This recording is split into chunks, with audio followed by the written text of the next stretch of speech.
Oi, pessoal. Hoje é quinta-feira, 20 de novembro de 2025, e nosso amigo, nosso irmão, Alex Greiner, está aqui conosco. Bem-vindo de volta, Alex. Obrigado, Nima. É bom estar com você novamente e envio calorosas saudações a todo o público. Por favor, inscreva-se e clique no botão de curtir para nos ajudar a alcançar mais pessoas. Alex, deixe-me começar com o caso da Ucrânia e o que está acontecendo na Europa, principalmente. Os franceses, temos o chefe do Estado-Maior na França, estão dizendo que os franceses devem estar preparados para perder seus próprios filhos. A Alemanha também está se preparando. Eles dizem que a ameaça da Rússia está mais próxima do que nunca. O que está acontecendo na mentalidade dos europeus? Vejo que o secretário de Defesa do Reino Unido disse a guerra com a Rússia.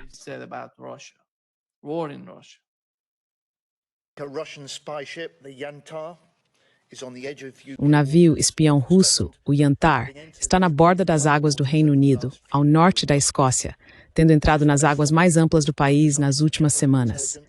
Essa embarcação foi projetada para coletar informações e mapear nossos cabos submarinos. Deslocamos uma fragata da Marinha Real e aviões P-8 da RAF para monitorar e rastrear cada movimento do navio, durante o que o Yantar direcionou lasers contra nossos pilotos. Essa ação russa é extremamente perigosa. E esta é a segunda vez neste ano que o Yantar entra em águas britânicas. Portanto, minha mensagem à Rússia e a Putin é a seguinte: nós vemos vocês, sabemos o que estão fazendo, e se o Yantar seguir para o sul nesta semana, estaremos prontos.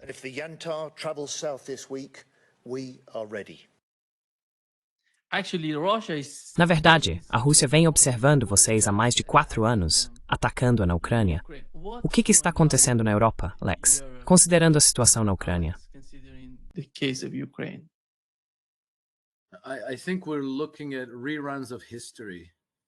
Acho que estamos assistindo a reprises da história. Só que esta é uma reprise ruim, uma má reprise. Sabe, quando olhamos para o período que antecedeu a Primeira Guerra Mundial, muito do que vemos acontecendo hoje é bastante semelhante.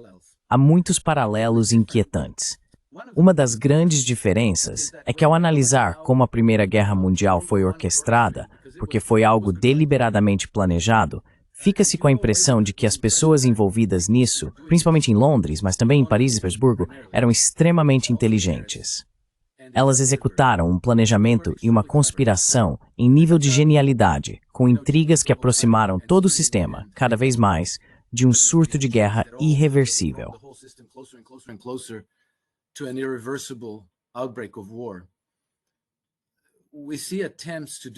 Vemos tentativas de fazer o mesmo aqui, só que não é nada inteligente. Parece que estão inventando as coisas à medida que avançam, porque o plano A fracassou há muito tempo. Você sabe, o plano A era provocar a Rússia a cair em um atoleiro na Ucrânia. O Ocidente Unido se mobiliza, todos nós entramos em guerra contra a Rússia, aplicamos sanções nucleares, o maior pacote de sanções já imposto a qualquer país na história.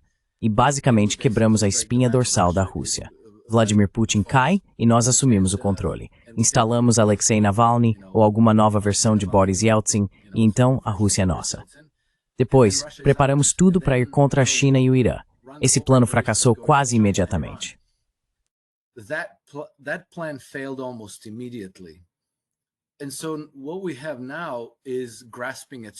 O que temos agora é um ato de desespero. Eles estão tentando desesperadamente escalar a guerra, tentando formar uma frente unida da OTAN e do Ocidente combinado contra a Rússia. Estão procurando qualquer pretexto, qualquer desculpa. Navios russos em águas internacionais estão apontando lasers para nossos aviões. Bem, você sabe, obviamente temos que ir à guerra. Obviamente você vai ter que sacrificar seus filhos. Obviamente, temos que passar por outra destruição completa e total do continente europeu, com dezenas de milhões de vítimas. Não podemos permitir que russos apontem lasers para nossos aviões. Isso é uma afronta com a qual nunca poderíamos conviver. É muito estúpido.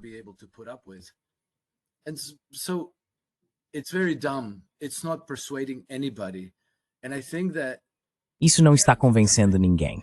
E eu acho que os pais de jovens e os próprios jovens em toda a Europa não estão convencidos. Sabe, é preciso haver uma preparação psicológica forte para a guerra.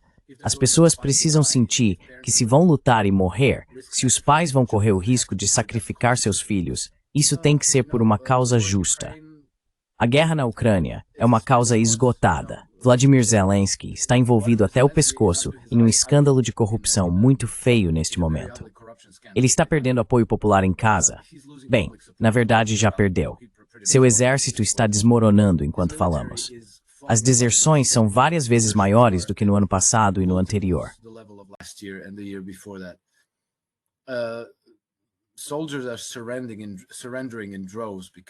Soldados estão se rendendo em massa porque não querem lutar por um regime corrupto e fascista que está principalmente focado em lucrar com a guerra, enquanto eles são enviados para as trincheiras na lama para morrer por uma causa que nem sequer compreendem.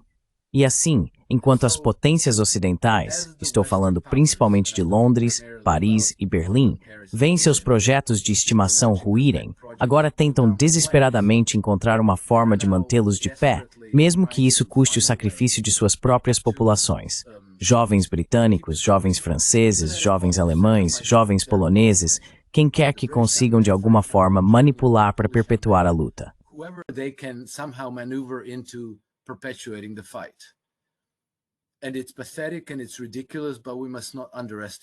E é patético e ridículo, mas não devemos subestimá-los, porque ao longo da história, um pequeno punhado de homens foi capaz de definir os destinos de povos inteiros, países e até continentes.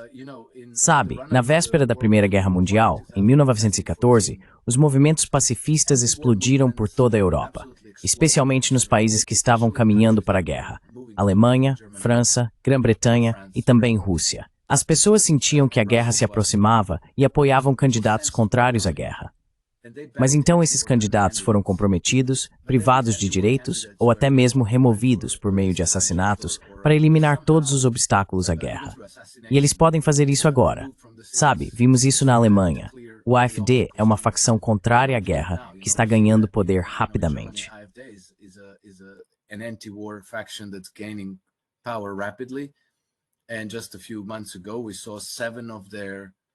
E apenas alguns meses atrás, vimos 7 dos candidatos deles da Renânia do Norte-Westfália caírem mortos em um intervalo de 2 semanas. Uma anomalia completamente inexplicável. E você sabe, o mundo seguiu em frente. A maioria das pessoas fingiu que nada realmente havia acontecido. Mas isso é muito perigoso, porque temos um punhado de belicistas muito fanáticos e dedicados no poder. Não, que estão trabalhando sem parar para encontrar uma maneira de intensificar a guerra contra a Rússia. Então ainda não estamos fora de perigo. Mas devo dizer que somos muito afortunados por na Rússia termos uma liderança muito responsável e madura. E eu quero, sabe, reafirmar meus sentimentos anteriores sobre o governo Trump, que eles estão totalmente alinhados e cooperando com os russos para evitar que a Terceira Guerra Mundial estoure. To prevent World War III from breaking out.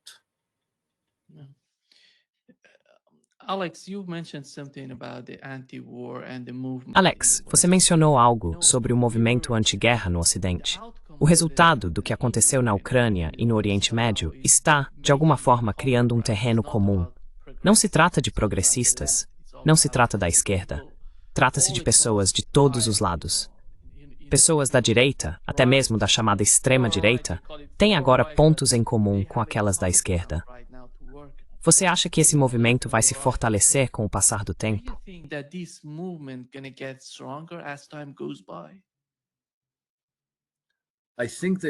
Acho que sim.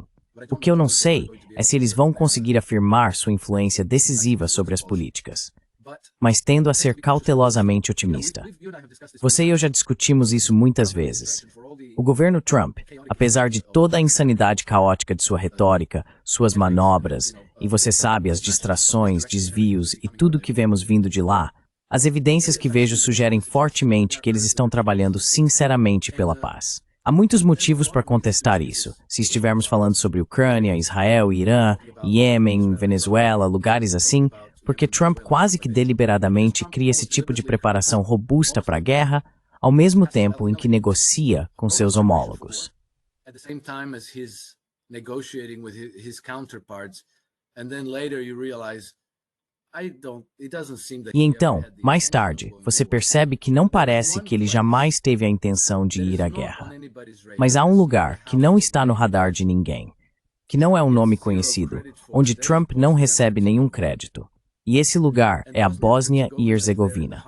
A Bósnia e Herzegovina fica no coração dos Balcãs. A capital é Sarajevo, e as pessoas se lembrarão da Sarajevo de 1914. Foi ali que a Primeira Guerra Mundial foi detonada há mais de 110 anos. E é ali que os britânicos vêm agitando pela guerra há anos. Isso era óbvio para todos localmente. As pessoas diziam abertamente, são os britânicos, eles estão nos empurrando para a guerra.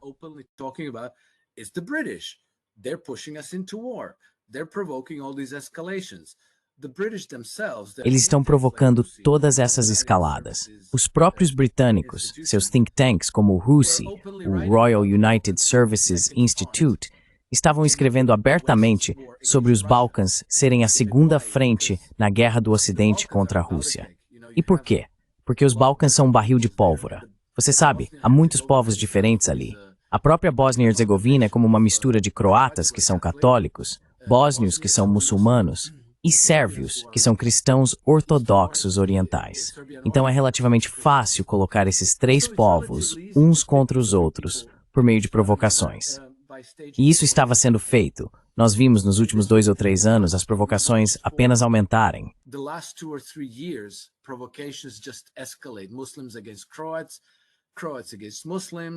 Muçulmanos contra croatas, croatas contra muçulmanos, croatas contra sérvios, muçulmanos contra... Então as tensões estavam aumentando. Parecia que descer a guerra era quase inevitável. E tudo isso mudou praticamente no dia em que Donald Trump entrou na Casa Branca. Eu vinha recebendo notícias de pessoas, apenas boatos, impressões das pessoas. E parecia que as coisas estavam se acalmando. Essas provocações estavam desaparecendo. Não estavam mais acontecendo. E tudo isso começou com a chegada de Trump ao poder. Talvez eu já tenha mencionado isso antes, mas é algo bastante significativo. Não é pouca coisa.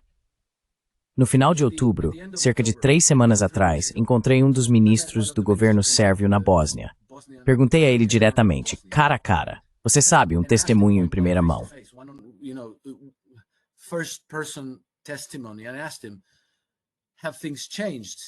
Eu perguntei a ele, as coisas mudaram desde que Trump chegou ao poder?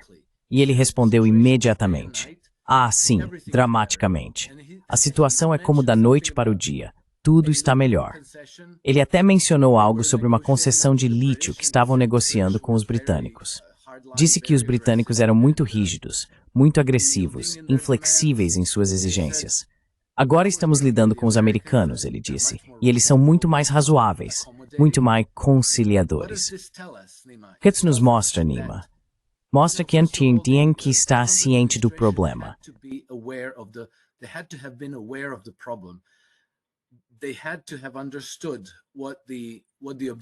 Eles tinham que ter entendido quais eram os objetivos dos britânicos. E devem ter chegado dizendo, vocês estão fora daqui, nós vamos assumir o controle e não vai haver guerra. Porque lembre-se, em agosto deste ano, logo após a cúpula do Alasca, Kirill Dmitriev, que é muito próximo de Putin, publicou uma declaração muito firme dizendo que Vladimir Putin e Donald Trump impedirão que a Terceira Guerra Mundial comece. E ele não disse deveriam impedir, poderiam impedir. Talvez impeçam. Ele se impediu. Igor Smorstjusterbryd narratiu instante de Tisbor. They have been negotiating in secret all along. And for the first time we hear voices from Russia saying E pela primeira vez, estamos ouvindo vozes da Rússia dizendo, estamos otimistas com isso, porque não se trata apenas da Ucrânia. Estamos trabalhando em toda uma nova arquitetura de segurança para a Europa. O que significa que 2 séculos de geopolítica britânica, do que eles chamam de equilíbrio de poder, basicamente dividir para governar, colocando força contra força, e assim que um lado se torna mais forte que o outro, eles meio que orquestram uma guerra para, digamos, aparar a grama, por assim dizer, no continente. Talvez vejamos um fim para isso. Talvez vejamos um futuro de paz. Mais uma vez, não acho que já estejamos fora de perigo, mas isso não é algo aleatório.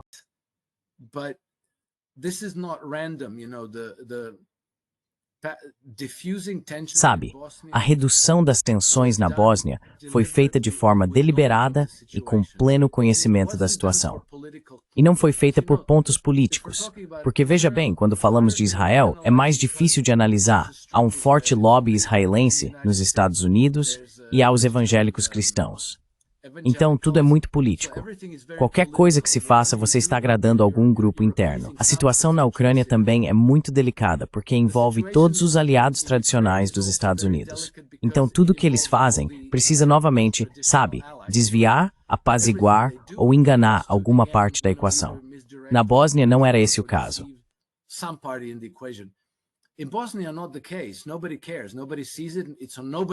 Ninguém se importa. Ninguém vê isso. Não está no radar de ninguém. Ninguém está falando sobre a Bósnia. E o governo Trump não tem nenhum público que precise agradar. Eles simplesmente foram até lá e fizeram a paz, ou, digamos, reduziram as tensões de guerra por enquanto, porque era a coisa certa a fazer. E acho que isso é muito significativo. Eles merecem crédito por isso. Isso me mostra que eles entendem a natureza do problema e que estão fazendo um bom trabalho para evitar que a guerra estoure. Novamente, você sabe, uma guerra total no continente europeu provavelmente seria pior do que a Primeira e a Segunda Guerras Mundiais juntas.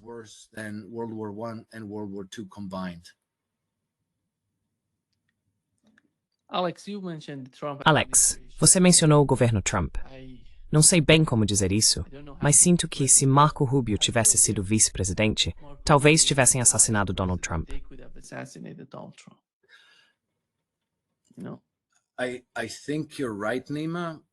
Sabe, acho que você tem razão, Nima, mas eu suspeito disso. Não tenho certeza. Marco Rubio está lá, graças aos doadores do Trump. Não sei quais são as relações, mas me lembro de uma reunião na Casa Branca. Talvez tenha sido com Zelensky, talvez com Keir Starmer, ou alguém assim, e Rubio estava lá. Sabe, Trump mandou um recado para Rubio, ou algo do tipo, e disse: vamos ser muito cuidadosos com você. Estamos observando você de perto. Trump estava dizendo a Rubio: estamos observando você muito de perto. Não sabe, talvez Rubio tenha alguma margem de manobra ali. Talvez ele esteja na coleira. Talvez ele sirva um propósito.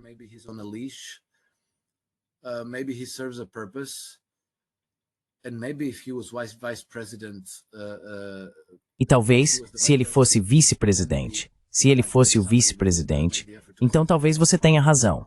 Talvez alguém fizesse um esforço para assassinar Donald Trump.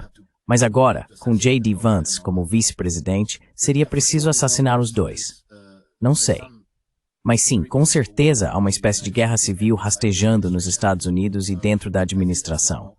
E acho que isso é normal, porque as pessoas que mais se beneficiaram da ordem global do pós-Segunda Guerra Mundial são hoje algumas das mais poderosas do mundo. E com certeza, elas ainda têm uma influência política muito considerável. Elas estarão em todos os lugares.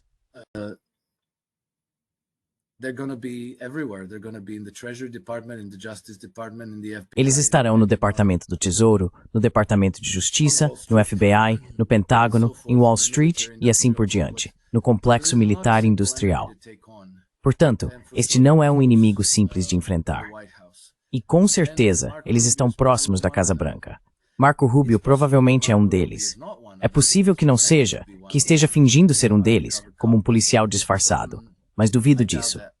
Aparentemente, Marco Rubio está do lado errado da equação há muito. Later Bench, expect ele estende leste no torto dela.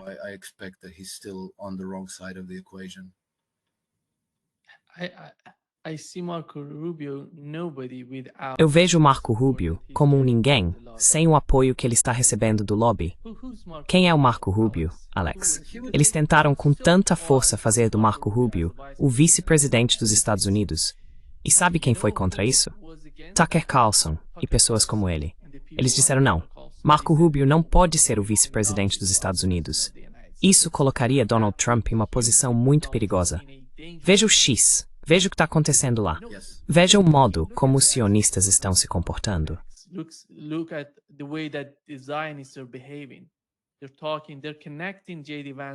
Eles estão dizendo que J.D. Vance está sendo ligado ao Tucker Carlson. Estão dizendo que o filho do Tucker Carlson está trabalhando com J.D. Vance. Essas pessoas são muito conectadas. Sabe, quando falamos sobre o J.D. Vance receber apoio do AIPAC ou algum tipo de ajuda, o Charlie Kirk estava fazendo a mesma coisa. Essas pessoas estão se ajudando.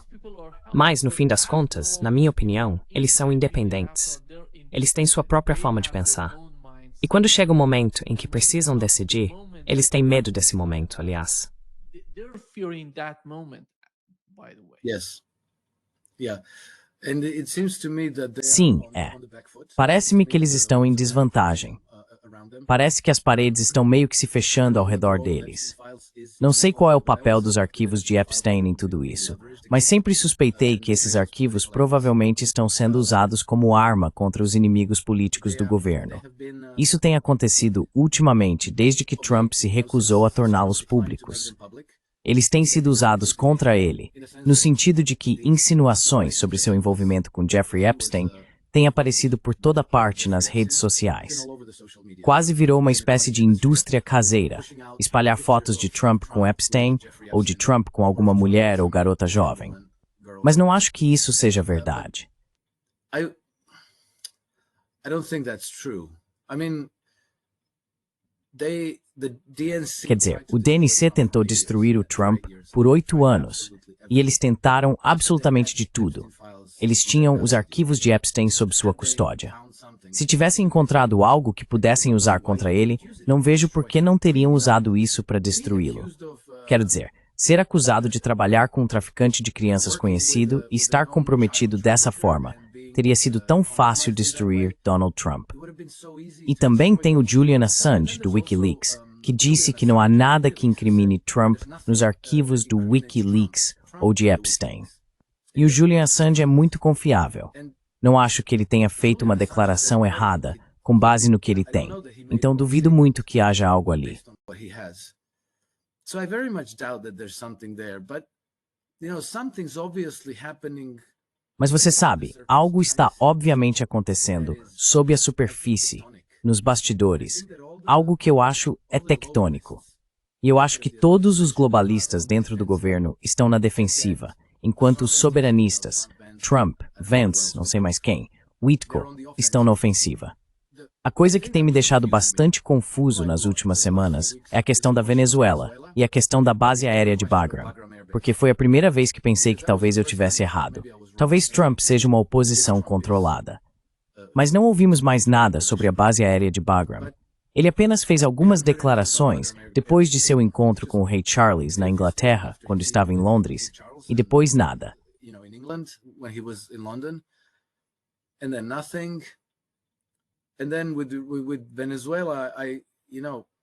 E então, com a Venezuela, ainda não sei o que vai acontecer lá, mas me lembro das hostilidades com o Irã. Por semanas, eles estavam levando bombardeiros, B-2, e tropas para Diego Garcia.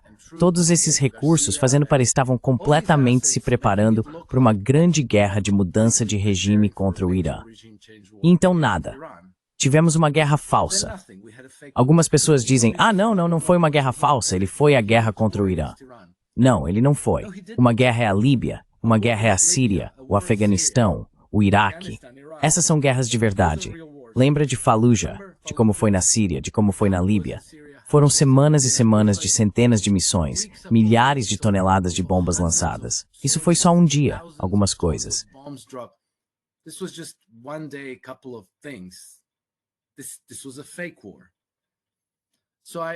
Essa foi uma guerra falsa. Então ainda espero que a situação na Venezuela se resolva de forma semelhante, porque descobrimos há poucos dias que enquanto toda essa escalada e retórica aconteciam, eles abriram negociações com o regime de Maduro. E eu não ouvi nada da Machado nos últimos dias. Não sei o que aconteceu com ela, mas ela meio que sumiu do radar da mídia. Vamos ver. Mas, em geral, julgando pelas declarações que vêm da Rússia, me parece que algo real está acontecendo. Que o sistema global está mudando, passando dessas guerras permanentes e intermináveis para algo diferente. Uma nova arquitetura de segurança que, com sorte, nos trará uma paz duradoura.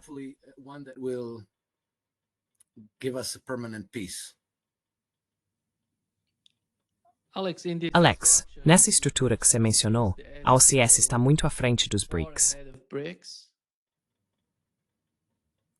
O que você quer dizer com muito à frente dos BRICS? Em termos de segurança, me parece que eles têm uma compreensão melhor de um mundo multipolar, de união, segurança e do que é importante.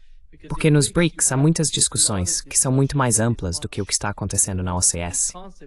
A OCS é muito mais focada. Yeah, I think you're right about that, but I think that's understandable because Acho que você tem razão sobre isso. Mas acho que é compreensível porque, sabe, a OCS é no essencial uma organização de segurança. E sabe, o eixo é basicamente Rússia e China. Regimes autoritários, vamos chamar assim. Regimes que estão menos sujeitos a mudanças de governo. Você não poderia simplesmente chegar, começar a financiar alguma oposição, impulsioná-la e então eles assumirem o poder e voltarem atrás nas obrigações e acordos da OCS. Enquanto isso, nos BRICS, há muitos países que ainda têm essas democracias muito falhas, muito frágeis, onde um dia você pode ter Jair Bolsonaro no poder e depois uma reviravolta total.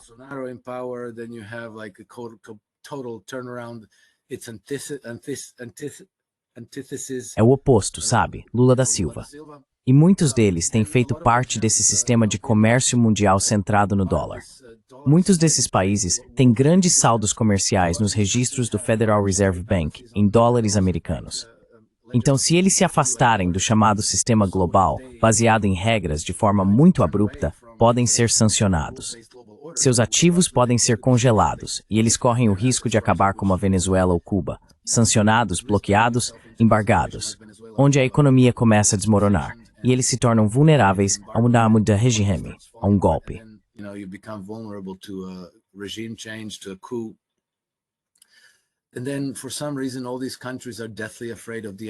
E então, por algum motivo, todos esses países têm um medo mortal do FMI. Não posso dizer que entendo bem o porquê, mas toda vez que o FMI vai a algum país, basicamente a elite política se dobra e eles fazem o que for preciso para não desagradar o FMI. Acho que todas essas coisas levarão tempo para mudar, para tirar o poder do FMI, superar o medo de sanções econômicas e embargos comerciais e o medo de perder o acesso aos seus ativos nos sistemas bancários ocidentais.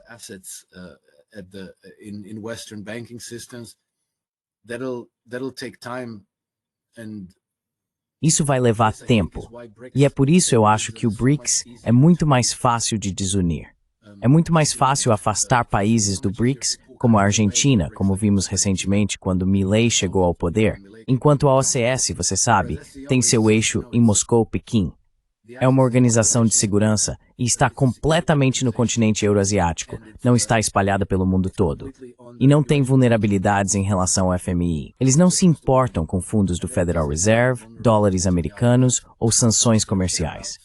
É puramente uma organização de segurança, e isso certamente a torna mais forte e mais robusta.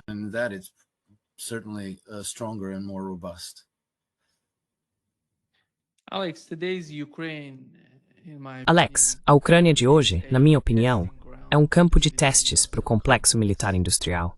E todos os subornos que vão para os bolsos desses líderes na Europa, principalmente na Europa, eles não querem perder isso. Por outro lado, a situação política na Europa não é estável o suficiente para sustentar isso, e eles não sabem como lidar com essa questão. Mas afinal, quando você olha para a Europa hoje, acha que existe algum movimento alternativo na Europa que poderia substituir o atual?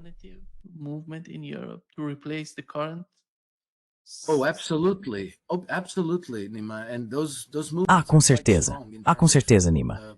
E esses movimentos são bastante fortes em termos de apoio popular. Mas você sabe, as pessoas no poder fizeram tudo o que podiam para garantir que essas pessoas nunca cheguem ao poder, que nunca possam assumir o controle da política econômica ou da política externa do país, especialmente. E então você sabe, as elites globalistas controlam a mídia. Então é relativamente fácil para elas destruir qualquer oposição, criar histeria sobre a Rússia. Hoje, na Alemanha, por exemplo, qualquer pessoa que queira defender uma mudança de política é imediatamente rotulada como leal a Putin, como um fantoche russo. loyalist, as a Russian stooge, and the level of hysteria that has been. E o nível de histeria que foi criado em relação à Rússia é tal que chega a ser quase suicídio político. Então acho que, embora essas forças sejam muito fortes em termos de apoio político, ainda são muito fáceis de silenciar, de colocar de lado, de basicamente marginalizar diante da opinião pública. E acredito que isso também exigirá algum tipo de transformação política na Europa. Podemos conseguir isso agora com o que quer que os americanos e os russos estejam discutindo como uma nova proposta de paz. Eles já disseram que esse acordo de paz que está sendo discutido entre americanos e russos inclui uma nova arquitetura de segurança para a Europa. Includes a new security architecture for Europe. And, you know, if the Americans are on board with that. E se os americanos estiverem de acordo com isso, então os europeus não terão outra escolha a não ser se submeter e aceitar. Acho que os países que não se submetem e não aceitam, no momento isso pode incluir Polônia, Alemanha, França ou Grã-Bretanha, quase certamente França e Grã-Bretanha, serão deixados de lado. Então países como Itália, Hungria, Sérvia, República Tcheca e Eslováquia ganharão maior poder político. Eles poderão traçar um novo caminho a seguir. E acredito que, em última instância, isso levará à desintegração da União Europeia e à desintegração da OTAN.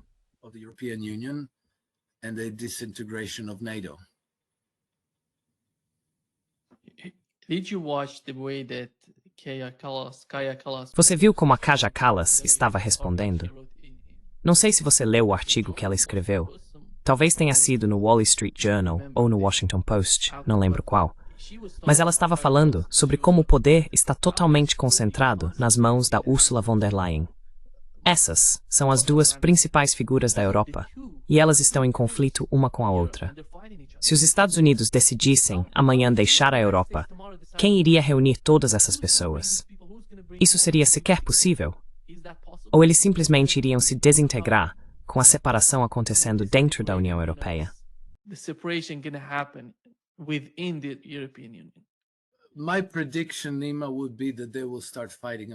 Minha previsão, Nima, é que eles começarão a brigar entre si. E isso já está acontecendo. Por exemplo, o chanceler alemão Friedrich Merz e Ursula von der Leyen costumavam ser amigos e aliados políticos. Agora estão brigando entre si por causa de dinheiro, sabe? Porque há um vácuo de liderança. Antes, se os americanos diziam, é assim que vamos fazer, todo mundo respondia, sim, senhor, é assim que vamos fazer. Agora, essa liderança desapareceu. Então, Friedrich Merz e outros estão planejando gastar centenas de bilhões de euros no complexo militar industrial, em sistemas de armas, no fortalecimento das forças armadas, para uma guerra contra a Rússia e assim por diante.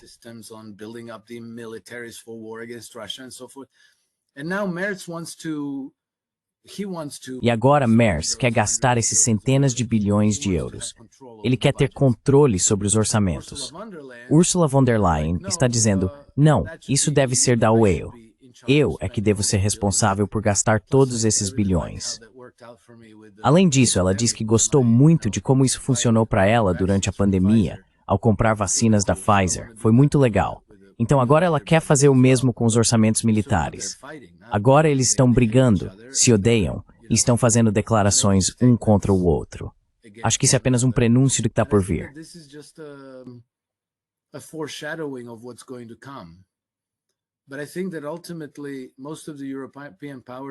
Mas eu acho que, no fim das contas, a maioria das potências europeias vai ter que se submeter ao poder da Rússia e ao poder dos Estados Unidos.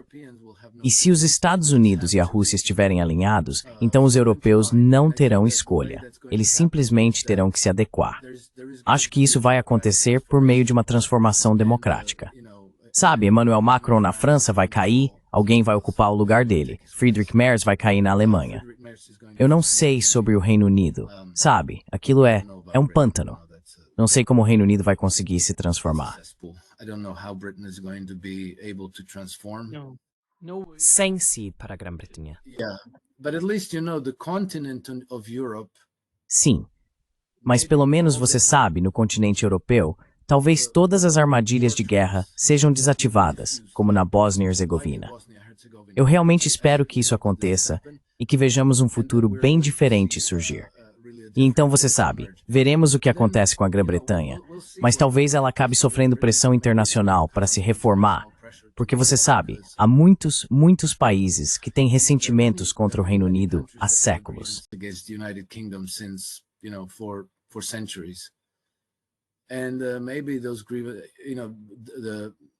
E talvez essas queixas, você sabe, os russos têm literalmente centenas de arquivos investigativos que a KGB reuniu durante a década de 1990, os quais foram depois bloqueados graças às leis Magnitsky que foram impostas.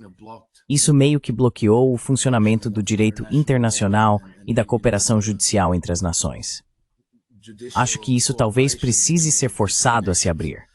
E se esses arquivos forem investigados, se testemunhas forem ouvidas, se investigadores e advogados forem contratados em lugares como Londres, Nova York, Zurique e Chipre, e assim por diante, acredito que no fim das contas, o saque e a pilhagem que ocorreram durante a década de 1990 serão rastreados até pessoas físicas reais, até as famílias que se beneficiaram disso.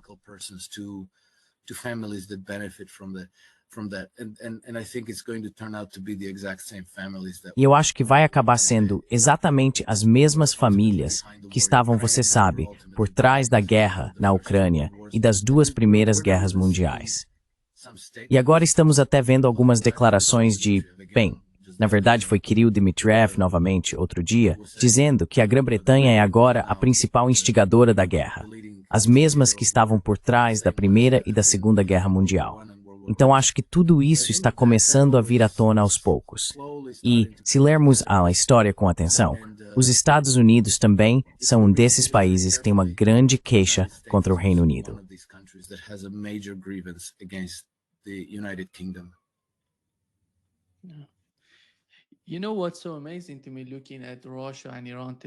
Sabe o que me impressiona?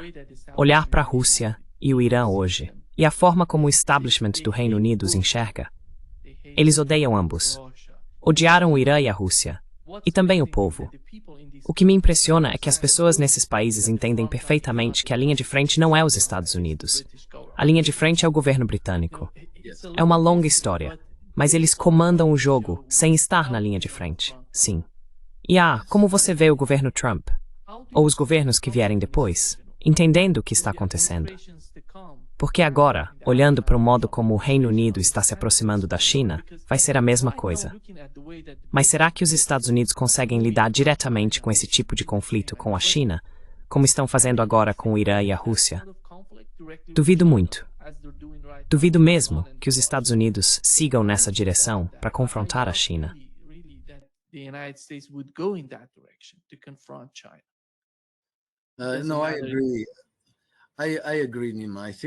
Não, eu concordo.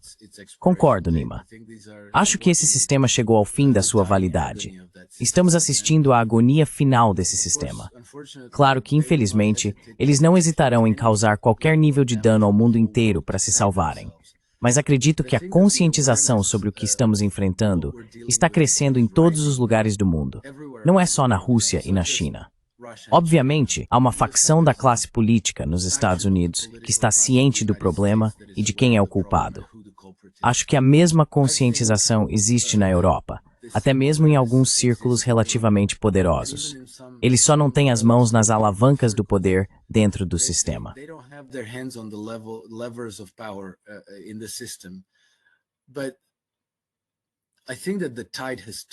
Mas acho que a maré virou e não há chance de que eles consigam prevalecer contra a China. O Quad não vai mudar isso, nem vai chegar a ser algo relevante. O AUKUS também não vai ser algo concreto. Expandir a OTAN para o leste asiático também não vai acontecer. Ou, se acontecer, será apenas um tigre de papel. Sabe, é só para mostrar. A OTAN nem consegue prevalecer no próprio quintal. É realmente uma força esgotada. Então, acho que a única coisa que lhes resta é a intriga, espionagem, infiltração nos sistemas políticos de outros países com espiões, ONGs, relações públicas e trabalho educacional. E depois torcer para conseguir algum tipo de esquema que lhes permita obter influência decisiva.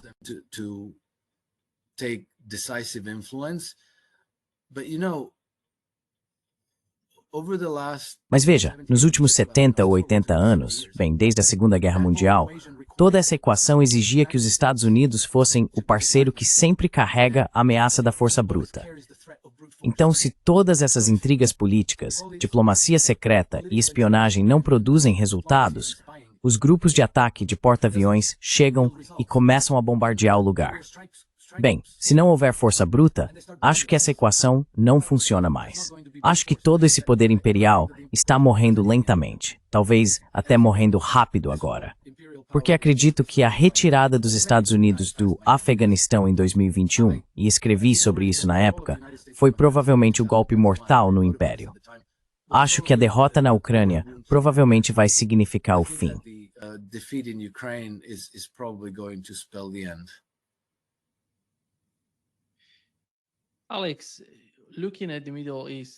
Alex, olhando para o Oriente Médio e a Ásia Ocidental, e a competição que existe lá, compare isso com o que está acontecendo na América Latina. Sabe, as mesmas pessoas que argumentavam que se entrássemos no Iraque e no Afeganistão e removêssemos os regimes de lá, o próximo seria o Irã. E o mesmo conceito está surgindo agora na América Latina. Vamos atrás da Venezuela, depois da Colômbia, de Cuba, e talvez toda a face da América Latina mude. E nós seremos vencedores disso. Você sabe, o tipo de caos crise.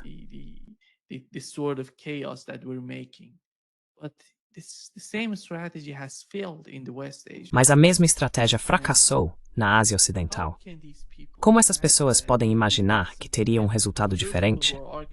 Para aqueles que estão argumentando, sabe, você fala sobre o governo Trump, mas sabemos que o sistema, o governo, está sob muita pressão de diferentes lados. Não é apenas uma política sólida que eles apresentam e dizem, é isso, não vamos mudar. Afinal, quando você olha para o panorama geral da América Latina, não vejo essa direção beneficiando os Estados Unidos a longo prazo.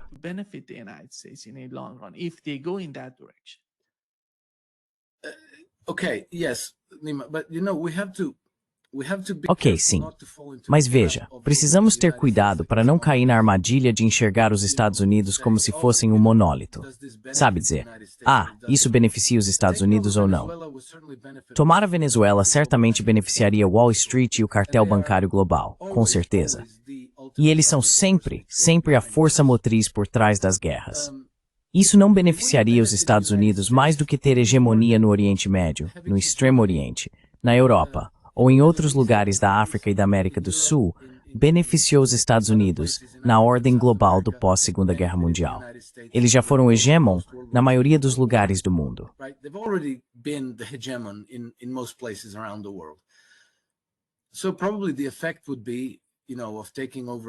Então, provavelmente, o efeito de assumir o controle da Venezuela seria o mesmo que já vimos nas últimas 7 décadas. Beneficiaria principalmente Wall Street, beneficiaria as grandes empresas de petróleo e de mineração de recursos, beneficiaria o complexo militar industrial e talvez alguns outros grupos de interesse. Mas não beneficiaria os Estados Unidos. Não beneficiaria o povo americano. Não criaria empregos nos Estados Unidos. A gasolina não se tornaria gratuita expor para o povo americano. Tudo permaneceria igual. Apenas compraria enormemente os gastos tradicionais.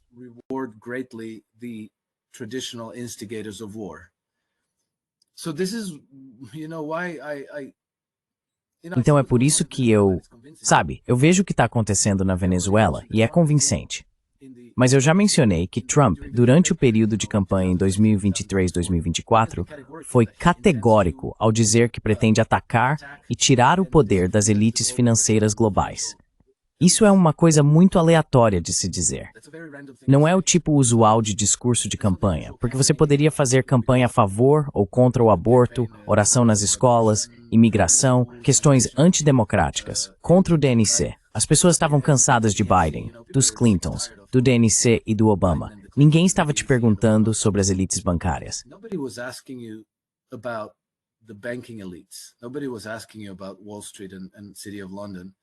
Ninguém estava te perguntando sobre Wall Street ou a City de Londres.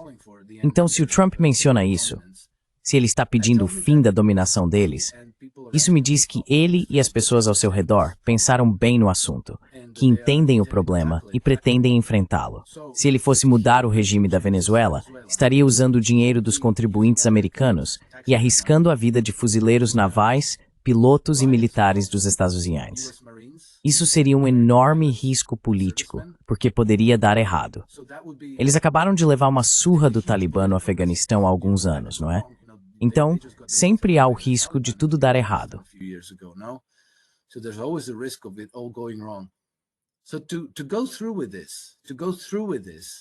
Então, seguir adiante com isso, em detrimento do sistema mais amplo de todo o país, para benefício de Wall Street e do complexo industrial militar, não faz o menor sentido para mim. Isso me diz que ou ele perdeu o juízo, ou é uma oposição controlada, ou está fingindo tudo, como fez com a Coreia do Norte em 2017 e com o Irã há alguns meses. E agora está fazendo a mesma coisa de novo, montando um grande espetáculo enquanto ao mesmo tempo necia o regime de Maduro. Parece-me tempo que está acontecendo. Então, por enquanto, eu reservo meu julgamento sobre a Venezuela. I'd reserve my judgment on Venezuela for the moment. And then, by extension, Cuba and all the other countries. E então, por extensão, Cuba e todos os outros países. Mas isso me parece inconsistente com sua estratégia central, ou pelo menos com sua missão, caso ele não tenha uma estratégia. Está claro que ele tem uma missão. Vamos ver o que acontece.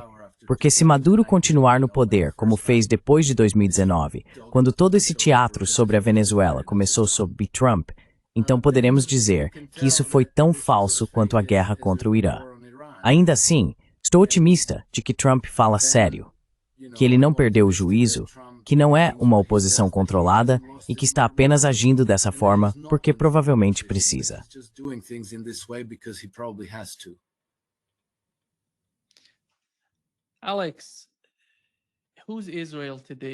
Alex, quem é Israel para os Estados Unidos hoje? Quando você vê Ben Salman ir aos Estados e fazer, sabe, os investimentos que eles estão fazendo lá, são inacreditáveis, na minha opinião. Mas tudo em relação a Israel é só dar. Nada voltando de Israel. Esse é o projeto? Na sua opinião, esse projeto britânico está prestes a fracassar?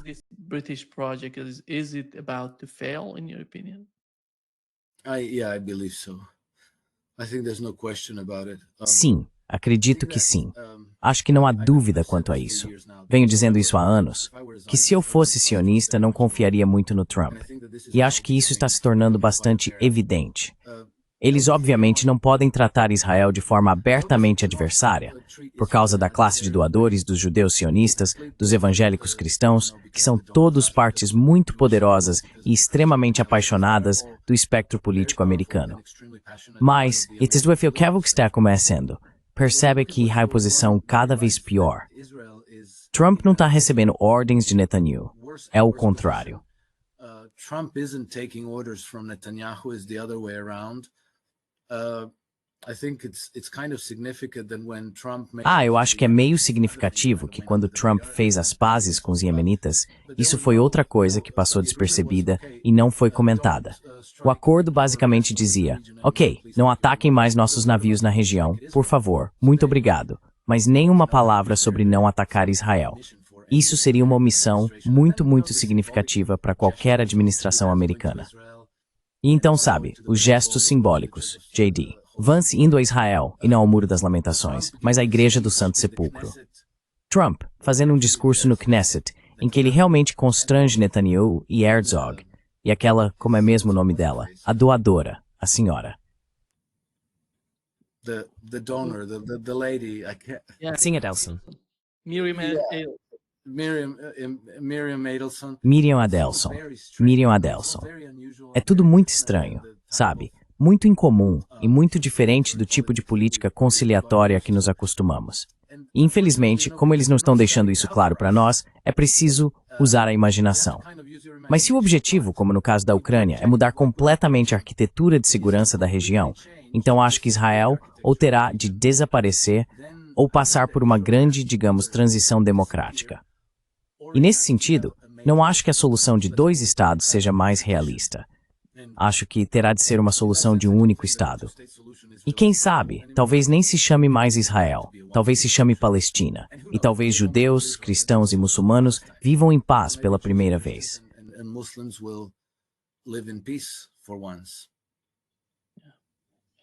Exatamente.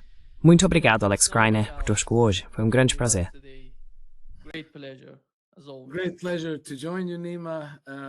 Grande prazer em estar com você, Nima. Até a próxima. Até mais. Cuide-se.